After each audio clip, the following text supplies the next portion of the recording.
বিপর্যস্ত উত্তরের সাহায্যে ঝাঁপিয়ে পড়েছে শাসক শিবিরের নেতারা। বাদ যাননি জলপাইগুড়ির রাজগঞ্জ বিধানসভার তৃণমূল বিধায়ক খগেশ্বর রায়। শনিবার ময়নাগুড়ির দলবাড়িতে ত্রাণ সামগ্রী বিলি করলেন। এদিন ত্রাণ সামগ্রী বিলি করতে গিয়ে নস্টালজিক হয়ে পড়লেন বিধায়ক। পূর্বে বন্যার স্মৃতি মনে করিয়ে দিলেন সকলকে। ভয়ঙ্কর বন্যা আমি দেখেছিলাম 1968। তখন আমি বেলাকা হাই স্কুলে ক্লাস 8-এ পড়ি। তখন শুনলে অবাক হয়ে যাবেন কতজন মারা গেছে লোক, গবাদি পশু থেকে শুরু করে। তারপরে 68-এ পরে তারপরে আলিপুরে বন্যা দেখেছি, সালটা আমার খেয়াল নেই। তারপরে আবার বন্যা দেখেছি হরপা বান মালবাজারে। তারপরে নিশ্চয়ই আবার বন্যা দেখেছি, আমরা তখন দিল্লি গিয়েছিলাম। আবার বন্যা হলো, আমাদের গাজলডোবা ভরে গেল, বাঁধটা ভেঙে গেল। তারপরে আবার যেটা দেখলাম 2025-এ যেটা দেখলাম।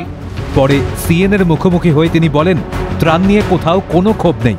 সরকারের তরফে দুর্গত মানুষদের কাছে প্রয়োজনীয় সামগ্রী পৌঁছে দেওয়া হচ্ছে।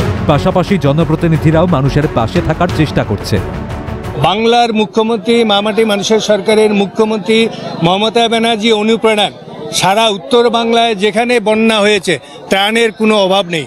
সরকারের তরফ থেকে তো ত্রাণ দিচ্ছেই, তা সত্ত্বেও আমরা যারা জনপ্রতিনিধি আছি, যেমন আমি বিধায়ক আছি, আমাদের পলিটেকনিক কলেজের আমাদের প্রিন্সিপাল সেক্রেটারি, আমাদের বিক্রমবাবু থেকে শুরু করে আমাদের জনপ্রতিনিধি রূপালীতে পঞ্চায়েত সবাই জনপ্রতিনিধি।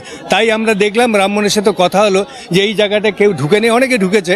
এবং আমরা চিন্তা করলাম, রামমোহনকে 3-4 দিন আগে ফোন করেছিলাম যে তোমার এলাকায় এখনও কেউ যদি ত্রাণ না পেয়ে থাকে সেখানে আমরা যাব। খাদ্য সামগ্রী বিলি করার পাশাপাশি তুলে দিলেন বস্ত্র। সব মিলিয়ে বিপর্যস্ত পরিস্থিতিতে রাজ্য সরকার যে সর্বতোভাবে সাধারণ মানুষের পাশে, তা কার্যক্রম থেকেই স্পষ্ট। ক্যামেরায় শুভময় দাসের সঙ্গে রাজা সাহার রিপোর্ট, ক্যালকাটা নিউজ।